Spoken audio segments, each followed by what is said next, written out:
Bharatiya Janata party शासित केंद्र सरकार के 9 वर्ष संपूर्ण होने पर पूरे देश में जगह जगह कार्यक्रम आयोजित किए जा रहे हैं। इसी कड़ी में आज पूर्वी दिल्ली के विश्वासनगर इलाके के शिक्षक सदन में भारतीय जनता पार्टी युवा मोर्चा द्वारा नव मतदाता सम्मेलन का आयोजन किया गया। इस अवसर पर युवाओं को संबोधित करते हुए पूर्वी दिल्ली के सांसद गौतम गंभीर ने कहा कि राष्ट्र प्रेम की भावना 52 सेकंड खड़े होकर राष्ट्रीय गान करना नहीं है, इसके लिए हमें समर्पित होना चाहिए। महिलाओं का सम्मान, कानून का सम्मान, घर के बाहर कूड़ा न फेंकना आदि युवाओं को समझाते हुए उन्होंने कहा कि ये राष्ट्र का सम्मान होता है। साथ ही उन्होंने कहा कि मतदान अवश्य करना चाहिए। जो व्यक्ति मतदान के दिन को अवकाश समझकर मतदान नहीं करता, उसको किसी भी जनप्रतिनिधि से नाराज होने या फिर सवाल पूछने का कोई अधिकार नहीं है। उन्होंने युवाओं से कहा कि आप राजनीति में आइए, क्योंकि कीचड़ में उतरकर ही कीचड़ को साफ किया जा सकता है। आप एक इस तरह के राजनीतिज्ञ बने कि किसी भी तरह की भ्रष्टाचार से दूर रहे। इस अवसर पर युवाओं द्वारा बनाई गई कुछ पेंटिंग का भी उन्होंने जिक्र किया।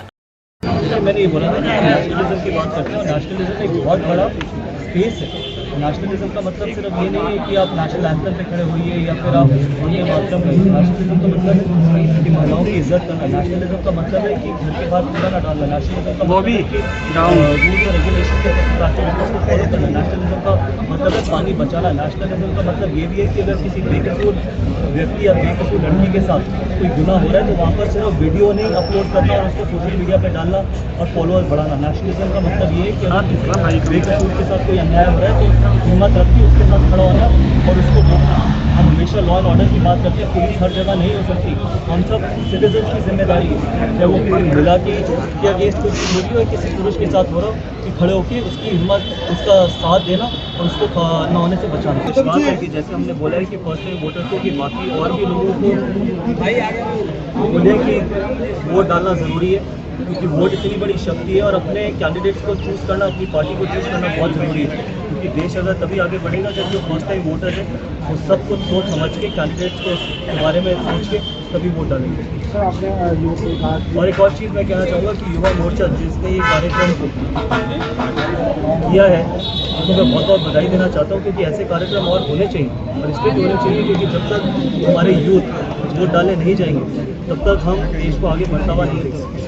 सर, आज दिल्ली में बिजली को लेकर भी 10% बढ़ाने की बात कही गई है, तो उस पर क्या कहेंगे? देखिए, हम आपको शुरू से ये कहते आए हैं कि ये सिर्फ एक बहुत बड़ा ढोंग है। ये इसलिए की गई है, ये तो कहते थे कि हम मुफ्त में देंगे। आपने बिजली के दाम इतनी गर्मी में इसलिए बढ़ाए क्योंकि अगर आप सब्सिडी भी देना चाहते हैं तो आप उनको फिर डायरेक्ट बेनिफिट दीजिए ना, उनके अकाउंट में पैसे डालिए। आपने बिजली कंपनियों के साथ मिलके 10% बिजली के रेट बढ़ा दिए।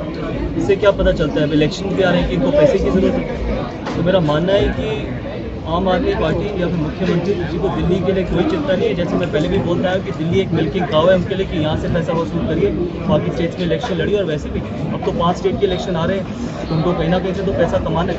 दिल्ली की जनता से बेहतर और क्या कौन सी जनता हो सकती है? सर, ADPL शुरू होने वाला है क्या सर?